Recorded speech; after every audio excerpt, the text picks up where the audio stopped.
A primeira morte acabou de acontecer no arco de Shibuya, e depois de cenas de ação frenéticas, a trama realmente começa. Vamos discutir sobre o episódio e a forma que o GG faz as coisas, comparar o ritmo do anime com o do mangá, falar de estilos de escrita e muito mais. Assistimos o episódio em twitch.tv/narrativando, passa lá todo sábado, 2h30, 3 horas.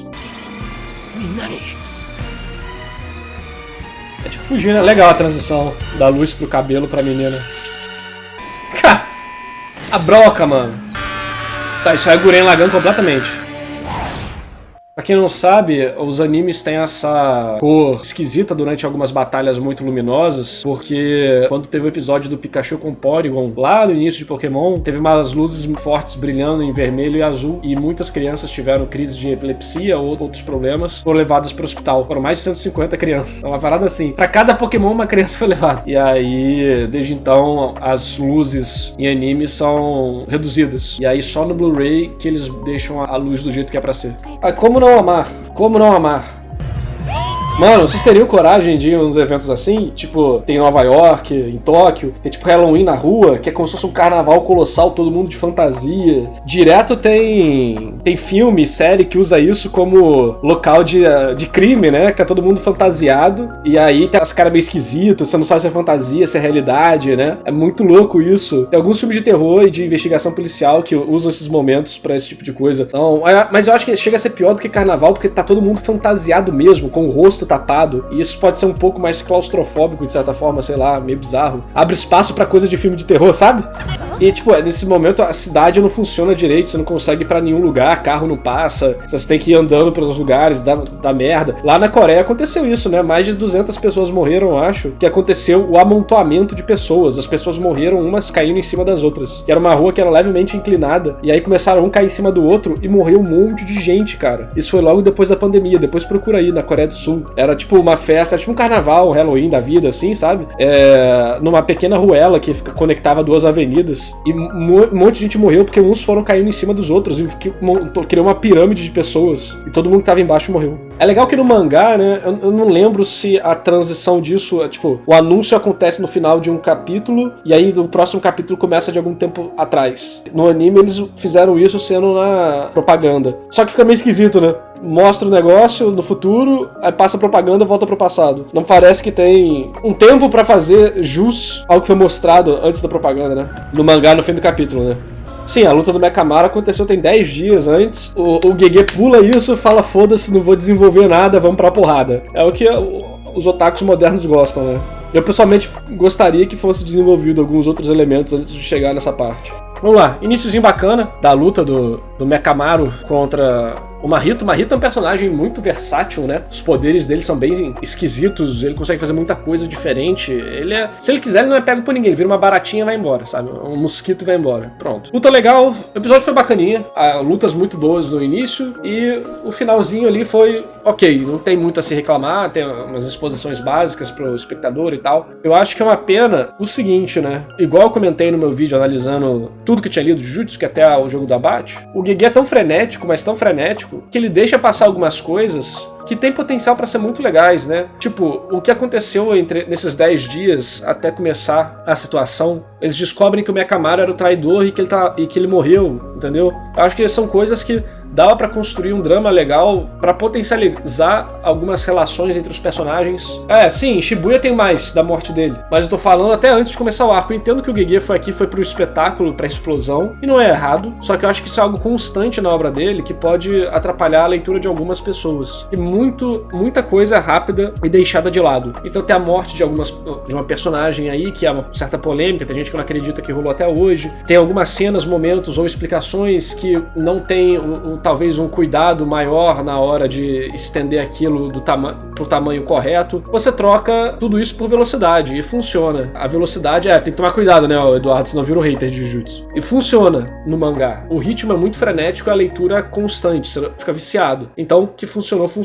Mas eu acho que o próprio GG falaria, olha, se eu pudesse melhoraria XYZ. É um processo natural de um artista, né?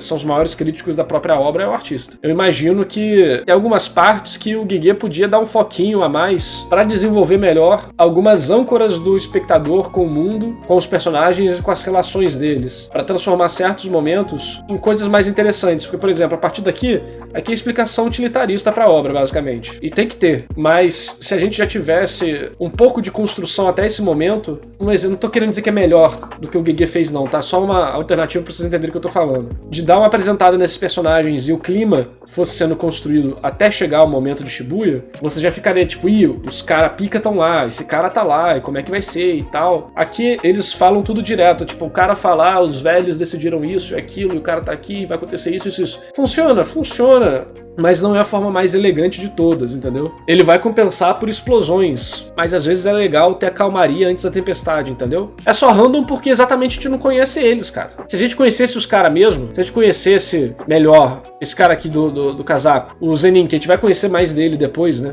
Mas se tivesse uma pequena construção até chegar aqui, eu acho que muita, tipo outro moleque aqui de touca, porque pra muita gente vai ser só alvo de guerra, né? As pessoas pra morrer na guerra, quase que isso, né? O grande mérito dele é fazer eu apagar os personagens, mesmo não tendo tempo de tela pra eles. Bom autor faz isso. Eu acho que o Gege faz isso bem em algumas partes e em outras não. Por exemplo, eu gosto do que ele fez no primeiro arco daquele garoto que o Mahito conhece e mata. Mas fora ele, eu não acho que teve muitos exemplos bons na primeira temporada. No meu vídeo, eu falo exatamente sobre isso, sobre apego a personagem, sobre como o Gege resolveu trabalhar e tudo mais. E aí são opções, né? É muito fácil a gente olhar como seria o mundo ideal e ficar comparando. Mas produção é um negócio maluco, cada um toma a sua escolha pra fazer da forma que achar melhor, de acordo com o que consegue ou das condições que estão dispostas ali pra ele. Eu gosto muito de conceito, eu gosto do Mahito, eu gosto do Gojo, eu acho ele um personagem divertido, eu gosto do Itadori como pessoa, eu acho que ele é super gente boa, a dinâmica dele com a Nobara e com o Fushiguro eu gosto também, eu gosto da Miwa, né? O Geto do passado eu acho ele muito legal, o Toji também, mas é aquele negócio, são personagens que o Gege fez muito bem de apresentar momentos impactantes com eles e fazer você achar eles interessantes. Eu quero dizer com desenvolver. Desenvolver não é tempo de tela, desenvolver não é demonstrar que ficou mais velho ou tá mais maduro.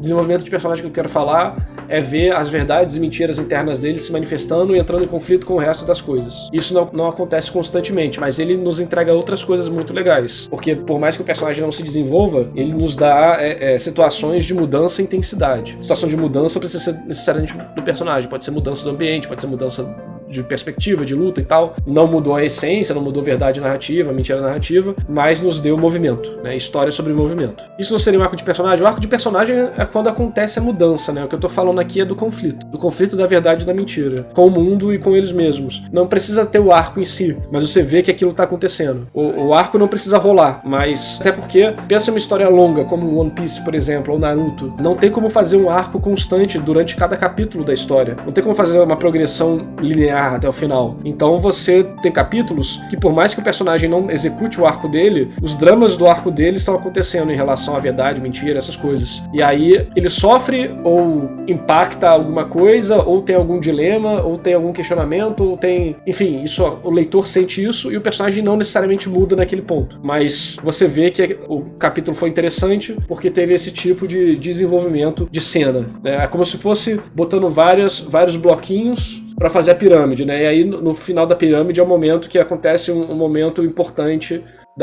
do arco do personagem. O Gege vai para uma abordagem mais sem tempo, irmão. E funciona muito bem, principalmente na leitura. A leitura de tudo é sensacional, dinâmica, a quadrinização é muito boa também, as coreografias de luta são sensacionais, mas obviamente nada de graça, ele sacrifica algumas outras coisas. Aí dependendo do que você prefere, você pode achar que uma abordagem é melhor do que a outra, entendeu? Porque, por exemplo, né, a gente tem um pequeno drama do Mekamaru aqui, que é um drama interessante, e no mangá eu senti mais peso dramático. Não sei se foi porque eu vi pela primeira vez no mangá, e normalmente eu sempre elogio o anime, mas no mangá eu acho que eu senti mais o peso dramático do Mekamaru, em relação ao que ele gostaria de fazer, dele se sentir, eu quero encontrar todos, eu quero me reunir com todos, eu quero ser feliz com eles, né? E ele nunca tem essa oportunidade, ele acaba se ferrando e morrendo, né? Então, faltou alguma parte aqui?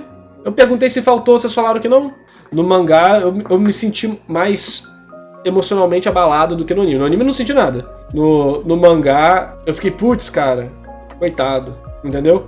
No mangá eu fiquei... Eu não lembro se tem coisa extra, mas no mangá eu fiquei, putz, coitado do Mekamaru, cara. Eu consegui sentir o draminha dele. No anime foi só tipo, é em Shibuya que acontece? Ah, pode ser. Posso estar misturando as coisas.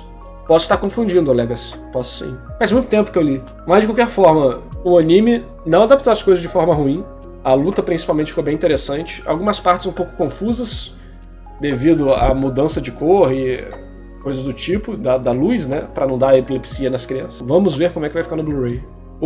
O Iluji falou o seguinte: o maluco aparece em 3 episódios do anime, não tem como sentir nada. Esse que é o que eu falo no meu vídeo, né, de Jujutsu, que o Gege acaba não se dá tempo de trabalhar algumas coisas em prol de outras, né. O Minhoca Mano falou o seguinte: Jujutsu, ele é o completo oposto de Kimetsu no sentido de mortes. Kimetsu parece sempre querer o máximo possível de apelar para o emocional e focar no passado dele, né, pro personagem, pra te fazer sentir empatia. Jujutsu é mais, mano, morte existe, é isso. É tipo uma guerra, tô com pressa. Sim, mas isso são características, né? Não quer dizer que é ruim ou bom. A gente pode falar da execução. Eu acho que o Kimetsu se enrola muito com essa execução em algumas partes e atrapalha alguns momentos. A mesma coisa que Jujutsu. Eu também acho que Jujutsu se atrapalha em alguns momentos em questão de morte. Então, são 2 extremos e os 2, na minha visão, acabam pecando um pouco. Em geral, extremos não ajudam, né? Dito isso, o episódio é nota 5? Surfista, não acho que foi nota 5 o episódio não, cara. Eu não achei que foi o episódio nota 5 não, cara. O episódio foi bacana. Não foi de outro mundo, mas foi muito bem produzido e tudo mais. Tem alguns problemas que são derivados do mangá, só que no anime talvez fiquem mais expostos, porque o ritmo do mangá é diferente do ritmo da animação. E no mangá o ritmo de Jujutsu é muito bem feito e frenético. E no anime acaba que isso tem que ser adaptado de uma forma que talvez não seja a melhor de todas. Mas eu não acho que foi nota 5 não, cara. Pra mim foi maior. Eu não dou nota, mas eu acho que é sacanagem falar que isso aqui foi nota 5. E você, o que você achou desse episódio de Jujutsu Kaisen? Pra mim foi um episódio bem bacana, teve um início mais explosivo, muitas lutas legais, e depois ali no finalzinho, na apresentação de Shibuya, acaba que o ritmo em comparação ao mangá não consegue ser tão bem transmitido assim, porque no mangá é muito frenético, vapt-vupt, a forma que os quadros são construídos, a quadrinização e tudo mais. No anime eles tentaram adaptar da melhor forma possível, não ficou ruim, mas acabou que tem aqueles monte de diálogo mais expositivo, mais explicativo, mais utilitário, que no mangá, pela forma que você consome, né, você lê ali os balões, você lê ali as descrições, acaba que tem uma sensação temporal diferente, tanto dentro da obra quanto no seu aproveitamento fora dela. Então são problemas de adaptação, vamos ver como eles vão fazer daqui pra frente, mas Shibuya vai começar quando o Gojo entrar no metrô, basicamente, né? Então eu tô bem ansioso pra ver o que vai acontecer, vai rolar muita coisa legal, e se as lutas continuarem bem animadas igual foi agora, vai ser algo bem positivo. Então é isso, me diz o que você achou aí nos comentários, aproveita para dar like no vídeo, se inscrever no canal e apoiar também. A partir de R$5 você consegue assistir vídeos antecipadamente, tem um monte de vídeo guardado só para membro, você também tem acesso a lives exclusivas e área VIP no Discord, beleza? Então valeu pelo seu apoio e falou! E esse vídeo só foi possível graças à lenda do canal, Overhaul Engenharia de Manutenção, e aos heróis Aleph Santos, Aleph Beles, André Luiz Melo, Cindy Avelino, Felipe Kurama, João Pedro Coelho, Leonardo de Brito Correia, Leonardo Pagan, Matheus Felipe, Supernova Games e a todos que apoiam o meu trabalho. Obrigado por assistir e até o próximo vídeo!